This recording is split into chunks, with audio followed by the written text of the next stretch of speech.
My name is Thelma, and I'm 67 years old. For the past 3 years, I've been living alone in the beautiful country house my late husband Harold and I built together over 40 years of marriage.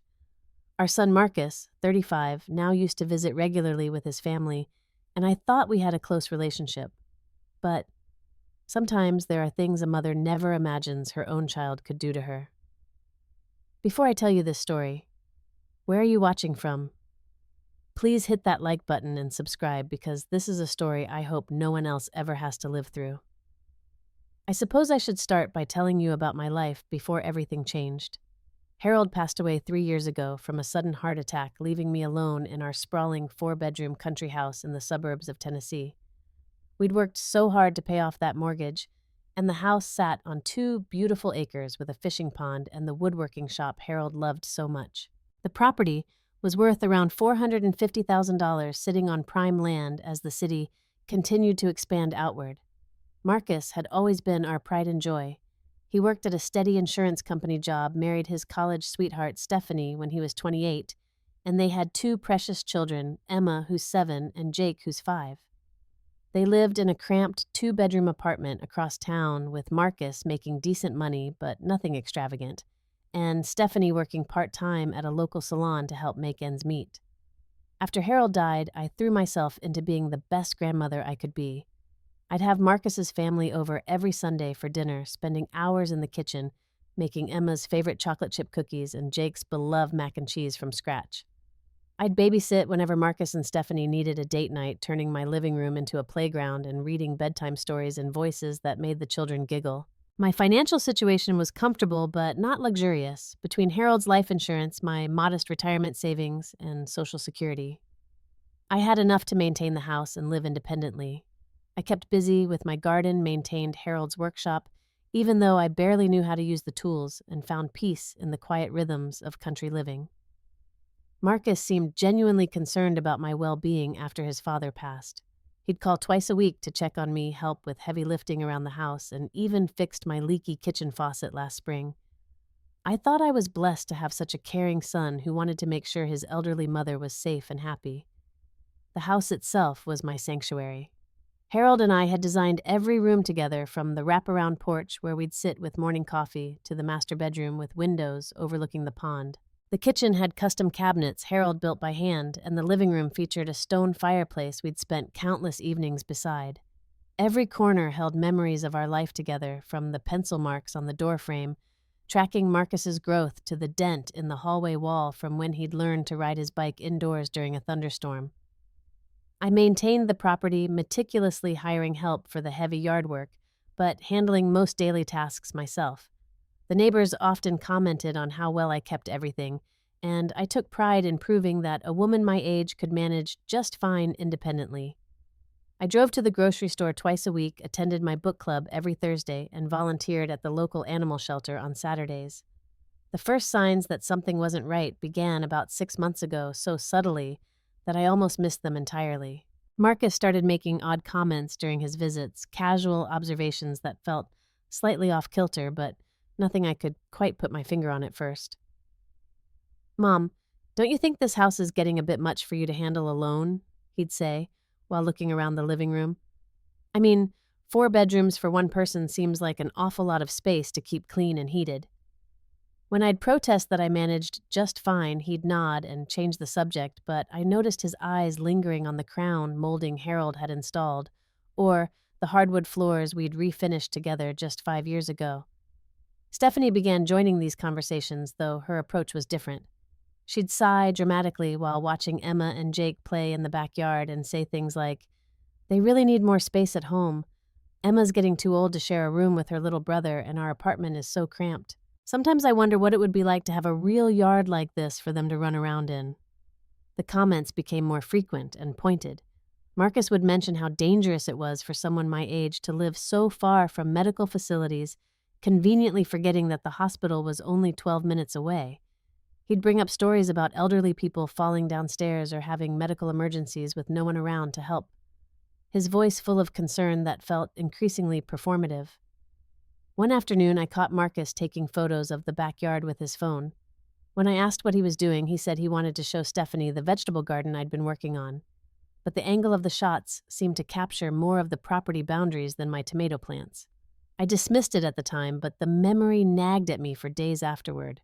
Then came the brochures. Marcus started bringing me colorful pamphlets for premier senior living communities and luxury assisted living facilities. He'd spread them across my kitchen table like he was presenting vacation options, pointing out amenities like organized activities, meal services, and 24-hour medical assistance. "I'm not saying you need this now, Mom," he'd explain carefully, "but it might be smart to get on waiting lists early. These places fill up fast and you want to have options when the time comes." The phrase, "when the time comes," started appearing in his conversations regularly, as if my decline was inevitable and imminent rather than hypothetical. Stephanie's complaints about their living situation intensified. She'd describe their cramped apartment in increasing detail, mentioning how expensive rent had become and how impossible it seemed to save for a house down payment with 2 growing children. She'd walk through my home, touching surfaces almost possessively, commenting on how perfect this or that room would be for Emma's dance practice or Jake's train set. The most unsettling moment came when I answered a phone call from Sunset Manor, a local assisted living facility. The cheerful woman on the other end thanked me for my interest and asked if I'd like to schedule a tour to discuss their preliminary reservation process. When I told her there must be some mistake, she insisted that my son had called on my behalf to gather information about availability. That evening, I confronted Marcus about the call. He looked genuinely surprised and said he'd just been doing research for down the road, emphasizing that he only wanted to be prepared for any future needs I might have. His explanation sounded reasonable, but something in his tone felt rehearsed, like he'd been practicing what to say if I found out. Over the next few months, Marcus's campaign to relocate me shifted from subtle suggestions to persistent pressure. The mask of loving concern began slipping, revealing something more calculating underneath that made my stomach turn with each visit. Marcus brought a woman named Carol to Sunday dinner, introducing her as a family friend who happened to work in real estate. Carol spent the entire meal asking pointed questions about the house while pretending to make casual conversation. She wanted to know about recent upgrades, the age of major systems, and whether I'd ever had the property appraised. When she complimented the investment potential of my location, Marcus nodded knowingly, as if they'd discussed this topic before. The pressure tactics became more aggressive. Marcus and Stephanie started tag-teaming me with concerns about my safety and independence. They'd arrived together for visits, presenting what felt like rehearsed arguments about why staying in the house was becoming unrealistic for someone my age. They spoke about me as if I were already mentally compromised, using phrases like, "at her stage of life," and "given her limitations," while sitting right across from me at my own kitchen table. Stephanie grew bold enough to start measuring rooms during one visit, pulling a tape measure from her purse and recording dimensions while claiming she was just curious about the space. She spent 20 minutes in what had been Marcus's childhood bedroom, muttering about furniture placement and whether the closet was big enough for Emma's growing wardrobe. When I asked what she was doing, she said she liked to visualize spaces as a hobby. The emotional manipulation escalated when Marcus started sharing horror stories about elderly people living alone. He'd describe accidents, break-ins, and medical emergencies with graphic detail, always ending with observations about how differently things might have ended if the person had been living in a supervised community. These stories always seemed to involve people exactly my age in situations remarkably similar to mine. My social connections became another target. Marcus began discouraging me from driving to my book club meetings, insisting the evening drive was too dangerous for someone with declining night vision. He convinced me to skip my volunteer work at the animal shelter, claiming that handling unpredictable animals posed unnecessary risks for someone with brittle bones. Slowly but systematically, he was isolating me from the activities and friendships that gave my life meaning and purpose. The most shocking discovery came when I was cleaning out the coat closet and found papers that had fallen from Marcus's jacket pocket. They were printouts from real estate websites showing recent sales of comparable properties in my neighborhood, with handwritten notes in Marcus's writing calculating potential profits and down payment amounts. The margins were covered with figures showing how much they could afford for a larger house if they had a certain amount of cash available. I also found a business card for a law firm specializing in elder care and family planning. When I looked up the firm online, their website featured services like competency evaluations and protective guardianship proceedings. The idea that Marcus had consulted with lawyers about potentially having me declared incompetent hit me like a physical blow. That weekend, I overheard a conversation between Marcus and Stephanie in my backyard that shattered any remaining illusions about their motives. They thought I was napping inside, but I'd gone to close my bedroom window and caught fragments of their discussion. "She's being so stubborn about this," Stephanie said, frustration clear in her voice. "We've been patient for months, but Emma really needs her own room and we can't afford anything decent without that down payment." "I know," Marcus replied, "but we have to be smart about this. If we push too hard too fast, she might get suspicious and change her will or something. We need her to think moving is her idea, or at least that it's medically necessary." Standing there listening to my son discuss manipulating me like a chess piece, I felt something break inside my chest. The loving, concerned son I thought I knew was a carefully constructed facade designed to get his hands on my property. The final confrontation came on a rainy Thursday evening in October, and it destroyed any remaining hope I had for preserving our relationship. Marcus arrived without calling first, bringing Stephanie and a folder full of documents that would change everything between us forever. They didn't bother with pleasantries or their usual pretense of casual concern. Marcus spread papers across my dining room table like a businessman presenting a contract, his expression serious and determined in a way I'd never seen before.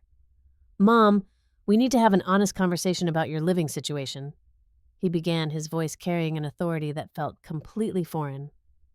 "Stephanie and I have been researching options for months, and we've found the perfect place for you at Meadowbrook Senior Community.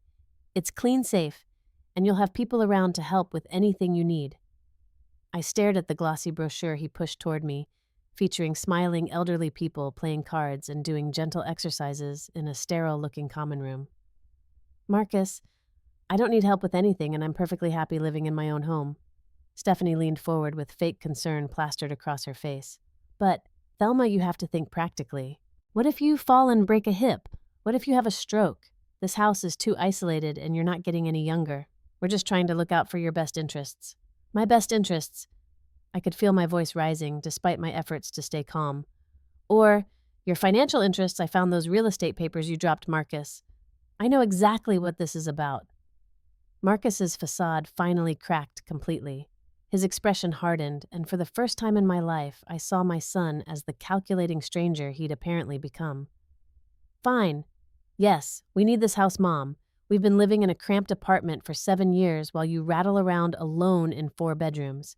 Emma and Jake deserve better than sharing a room, and we deserve to build equity instead of throwing money away on rent." The cold calculation in his voice shocked me more than his honesty. "This is my home, Marcus. Your father and I built this life together, and I'm not ready to give it up just because you think you're entitled to it." "Entitled?" Stephanie's voice turned sharp and ugly. "We've been patient and considerate for 3 years watching you waste this beautiful property while our children live like sardines. How is that fair?" Marcus stood up, looming over me in a way that felt deliberately intimidating. "Mom, you're being selfish and unrealistic. We've already talked to lawyers about competency evaluations and guardianship options. If you won't make the sensible choice voluntarily, there are legal ways to ensure you get the care you need." The threat hung in the air between us like poison. My own son was essentially blackmailing me, threatening to have me declared mentally incompetent if I didn't hand over my home willingly. "You would do that to your own mother. We would do whatever necessary to protect you from poor decisions," Marcus said, his voice cold as winter. "You're clearly not thinking rationally about this situation. Living alone at your age in this isolated location is dangerous and irresponsible." Stephanie added her own venom to the attack. "We've been more than patient, Thelma. We've waited 3 years for you to come to your senses about this situation. Our family needs this space, and frankly, we think we've earned it through everything we've done to support you since Harold died." I looked at these 2 people in my dining room. People I'd welcomed into my home and my heart, and realized I was staring at strangers. Worse than strangers. They were predators who'd been circling me for months, waiting for the right moment to move in for the kill. "Get out," I said quietly, my voice steady despite the earthquake happening inside my chest. "Get out of my house right now." Marcus gathered his papers with exaggerated patience. "Think about what we've discussed, Mom. We'll give you a week to make the right decision. After that, we'll have to explore other options for your welfare." After they left, I sat alone at my dining room table until well past midnight, staring at the place where Marcus had spread his ultimatum across the surface Harold had crafted with his own hands. I'd raised that boy, loved him unconditionally, sacrificed for his happiness and success, and this was how he repaid me. This was how little he valued my autonomy, my dignity, my right to live my own life on my own terms. The week following Marcus's ultimatum became the most strategically important week of my life.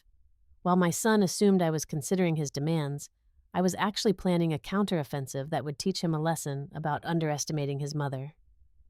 My first stop was the law office of Patricia Hendricks, an attorney specializing in elder rights, who came highly recommended by my friend Margaret from book club.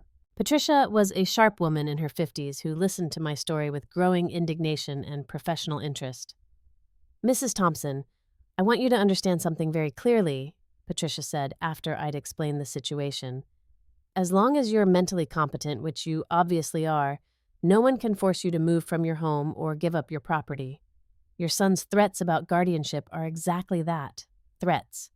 Any competency evaluation would immediately establish that you're perfectly capable of making your own decisions." She explained that Marcus's consultation with an elder law firm was likely more about intimidation than actual legal strategy. These scare tactics work on people who don't know their rights, but you have every legal protection available.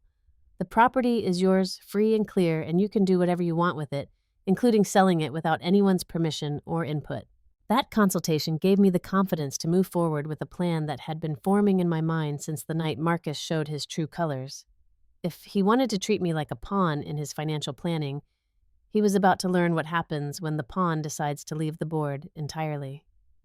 My next step was contacting Rebecca Martinez, a realtor I'd found through online research, rather than anyone Marcus might know. Rebecca was professional, discreet, and immediately understood that I needed to handle this sale quietly and quickly. She arranged for a professional appraisal that confirmed my property was worth $465,000 in the current market. "Mrs. Thompson, homes like yours are in high demand right now," Rebecca explained during our private meeting. "The combination of acreage, craftsmanship, and location means we could have this sold within 2 weeks if you're serious about moving quickly. I have 3 families already looking for exactly this type of property." While exploring my options for selling, I was also researching where I wanted to live next. I visited several senior communities, but not the depressing institutional facilities Marcus had been pushing.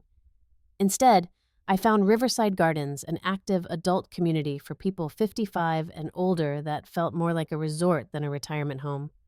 Riverside Gardens offered maintenance-free villa living with golf courses, swimming pools, fitness centers, and robust social programs.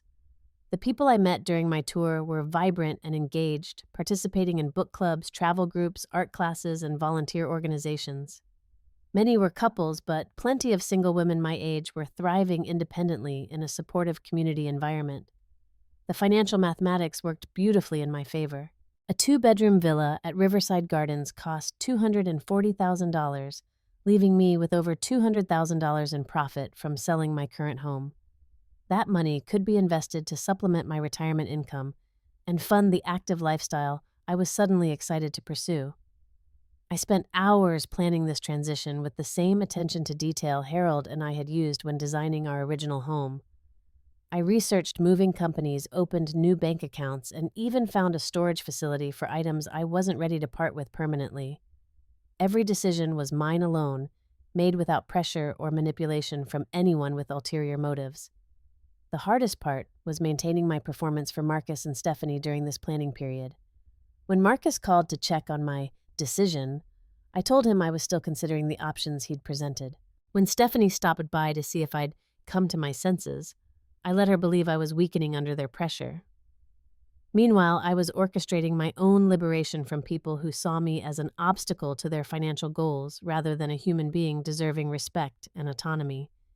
They wanted to control my life for their benefit, but I was about to show them what it meant to underestimate a woman who'd survived 67 years of challenges far more significant than a greedy son and his entitled wife. The perfect opportunity came when Marcus called to tell me they were taking Emma and Jake to Disney World for a long weekend in November. He mentioned casually that they'd be gone for 5 days, expecting me to house sit or at least check on their apartment while they were away. Instead, those 5 days became the window I needed to execute my plan without interference or emotional manipulation. On Thursday morning, exactly 2 hours after Marcus's flight departed for Florida, Rebecca brought the buyers to finalize our agreement. Tom and Jennifer Walsh were a young couple with twin toddlers who fell in love with the property the moment they saw Harold's workshop and the kids' potential play area near the pond. They offered full asking price and requested a 30-day closing, which I negotiated down to 2 weeks. By Thursday afternoon, I'd signed all the necessary paperwork to sell my home. The feeling was simultaneously liberating and terrifying, like jumping off a cliff while trusting that my parachute would open. Rebecca handled all the legal details with professional efficiency, ensuring every document was properly filed and every requirement met completely. Friday and Saturday were devoted to the massive undertaking of packing 40 years of accumulated memories. The moving company I'd hired specialized in senior relocations, and their team worked with remarkable sensitivity to help me sort through decades of possessions. Harold's tools went to his brother's son, who'd always admired his craftsmanship. Photo albums and Harold's military medals came with me to Riverside Gardens. Furniture too large for villa living was donated to local charities. I kept only what brought me joy or held irreplaceable sentimental value. The china set we'd received as wedding gifts, Harold's favorite reading chair, and the quilt his mother had made for our first anniversary all found places in my new, smaller life. Everything else was released with surprising ease once I realized I was choosing freedom over attachment to material objects. Sunday morning, I moved into my new villa at Riverside Gardens, spending the day arranging furniture and hanging familiar pictures on unfamiliar walls. The space felt bright and manageable, with large windows overlooking a maintained garden that I could enjoy without the responsibility of maintaining. The community center buzzed with activities, and my new neighbors stopped by to introduce themselves and welcome me to the neighborhood. Monday, I returned to the country house one final time to complete the transition. The moving truck had taken everything I wanted to keep, leaving behind only the furniture that came with the house sale, and a single envelope addressed to Marcus, sitting on the kitchen counter where he'd spread his ultimatum documents just 2 weeks earlier. The letter was brief and direct. Marcus, I've sold the house and moved to a senior community as you suggested. The new owners take possession next Friday. You were right that it was time for me to make a change, though perhaps not the change you had in mind. I hope you and Stephanie find a way to solve your housing situation that doesn't involve manipulating elderly relatives. Love, Mom. Tuesday morning, while I was attending my first water aerobics class at Riverside Gardens, Marcus called my cell phone. When I didn't answer, he left increasingly frantic voicemails, demanding to know where I was and what I'd done. By Tuesday afternoon, he'd driven to the house and discovered the letter, the sale signs, and the reality of what his manipulation had actually accomplished. His subsequent phone calls were a mixture of rage, disbelief, and desperate attempts to convince me to fix this mistake. He accused me of acting irrationally, making decisions based on hurt feelings rather than practical considerations, and destroying his family's future out of spite. The irony of his accusations was lost on him completely. Stephanie's reaction was even more extreme. She showed up at Riverside Gardens Wednesday evening, demanding that security let her into my villa so she could talk sense into me. When I agreed to meet her in the community center lobby, she launched into a tirade about how my selfishness had ruined their lives and destroyed Emma and Jake's future stability. We had it all planned out, she sobbed dramatically. Emma was supposed to have her own room, and Jake could have had Harold's workshop converted into a playroom. We were going to take such good care of that house, and now you've given it to strangers who don't even understand what it means to your family. I listened to her meltdown with remarkable calm, realizing that she'd never actually considered me a family member whose feelings and autonomy mattered. In her mind, I was simply an inconvenient obstacle preventing her children from inheriting what she believed they deserved. The fact that it was my home, my life, and my decision had never entered her calculations. The aftermath of my decision created consequences that reached far beyond what I'd initially anticipated, revealing the true financial and emotional foundation of Marcus and Stephanie's relationship in ways that surprised even me. Within a week of discovering the sale, Marcus was forced to admit that he'd made significant financial commitments based on his assumption that he would inherit my house. He'd taken out a personal loan using the anticipated inheritance as collateral planning to use my home's equity to secure a larger mortgage for a house that would accommodate their growing family's needs. When the bank learned that his collateral no longer existed, they demanded immediate repayment of the loan at the same time that Marcus and Stephanie were facing an unexpected rent increase at their apartment complex. The financial pressure created a perfect storm that exposed just how precarious their situation had actually become. Stephanie's response to these money troubles revealed her true priorities with shocking clarity. She filed for legal separation within 3 weeks of learning about the house sale, claiming that Marcus had misrepresented their financial prospects and failed to provide the stability she needed for her children's future.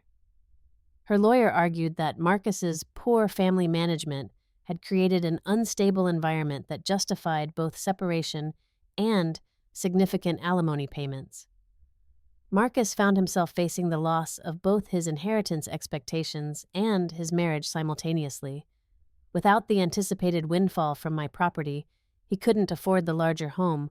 Stephanie demanded couldn't pay off the debts he'd accumulated based on future expectations and couldn't prevent his wife from taking the children to live with her parents in another state while their divorce proceedings played out.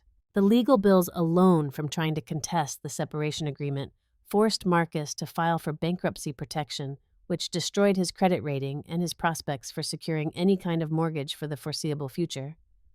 The irony was devastating. His attempt to manipulate me out of my home had resulted in him losing any chance of home ownership for himself. My relationship with my grandchildren became another casualty of Marcus's choices. Stephanie used my abandonment of the family as evidence that I was an unreliable influence on Emma and Jake, convincing the family court to limit my visitation rights during the custody proceedings.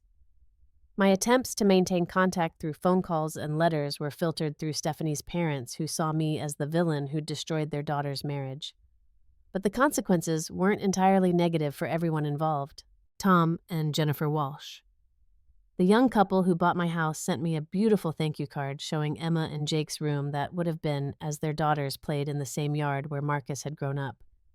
They were creating new memories in the space where Harold and I had built our life together, and somehow that felt like the right continuation of the house's story. My own adjustment to Riverside Gardens exceeded my most optimistic expectations. Within a month of moving in, I joined the community book club, signed up for oil painting classes, and volunteered to help organize the weekly bridge tournaments. The social calendar was busier than anything I'd experienced since Harold's death, filled with people who valued my opinions and contributions rather than seeing me as a burden or obstacle. The financial security I'd gained from selling the house allowed me to travel for the first time in years. I took a cruise to Alaska with a group from the community center, visited my sister in Arizona for Christmas, and even planned a trip to Ireland for the following spring. These experiences were possible because I controlled my own resources and made my own decisions about how to use them. Most importantly, I discovered that I could be happy and fulfilled without sacrificing my autonomy to manipulative family members who confused love with control. The independence I'd fought to preserve became the foundation for a richer, more engaged life than I'd ever imagined possible at my age. As I sit here in my villa, nearly 8 months after selling the house, I can honestly say that I've never been happier or more at peace with my life choices. The morning sun streams through my kitchen window as I drink coffee and plan another day filled with activities I've chosen for myself, free from manipulation or pressure from anyone who thinks they know what's best for me. My friendship circle has expanded dramatically since moving to Riverside Gardens. My closest friend here is Dorothy, a 72-year-old former teacher whose children live overseas and rarely visit. We've bonded over shared experiences with family members who see elderly parents as problems to be managed rather than people to be respected. Together, we've created a chosen family of friends who support each other's independence and celebrate each other's accomplishments. I still maintain limited contact with Emma and Jake through carefully supervised phone calls and birthday cards that I hope will remind them that their grandmother loves them, regardless of the adult conflicts swirling around their young lives. I send them books and small gifts, hoping that someday they'll understand that the choices I made were about protecting my own dignity rather than abandoning my family. Marcus has made several attempts to rebuild our relationship, though his apologies always seem to focus more on the financial consequences of his actions than on the emotional damage he inflicted. His letters talk about learning from his mistakes and hoping we can find a way forward together, but they still carry an undertone of resentment about my decision to prioritize my own needs over his convenience. I've learned that real love doesn't require me to sacrifice my autonomy or accept disrespectful treatment from anyone, including family members who claim to have my best interests at heart. The guilt I initially felt about disappointing Marcus has been replaced by clarity about the difference between healthy family relationships and exploitative manipulation disguised as concern. The most profound lesson I've gained from this experience is understanding that setting boundaries isn't selfish or cruel, even when those boundaries disappoint people who are counting on my compliance. I spent decades prioritizing other people's comfort over my own needs, and that pattern of self-sacrifice ultimately enabled Marcus to see me as someone whose wishes could be safely ignored in favor of his own agenda. My decision to sell the house and move here wasn't just about keeping my property out of Marcus's hands. It was about reclaiming my right to make my own choices about how to live, where to live, and what kind of relationships to accept in my life.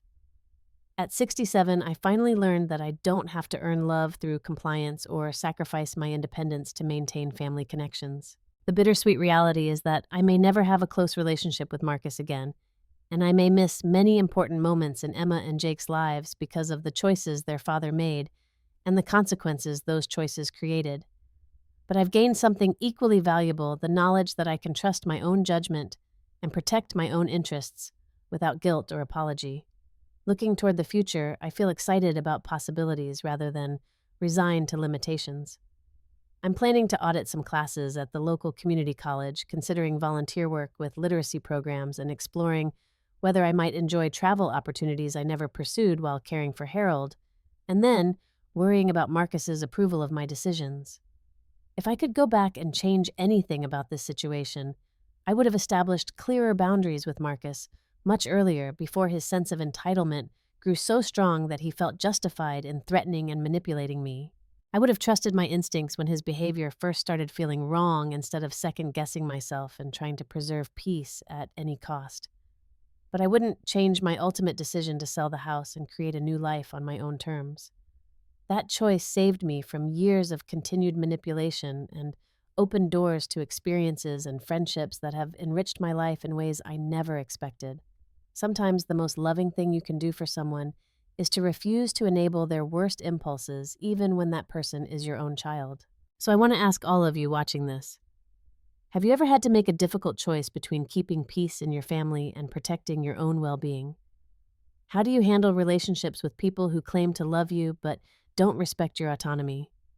Please, share your thoughts in the comments below.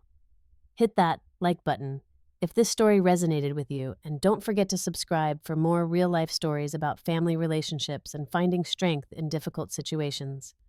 Remember to share this video with anyone who might need to hear that it's never too late to stand up for yourself and create the life you deserve. Thank you for listening to my story, and I hope it helps someone else find the courage to value their own happiness as much as they value other people's approval.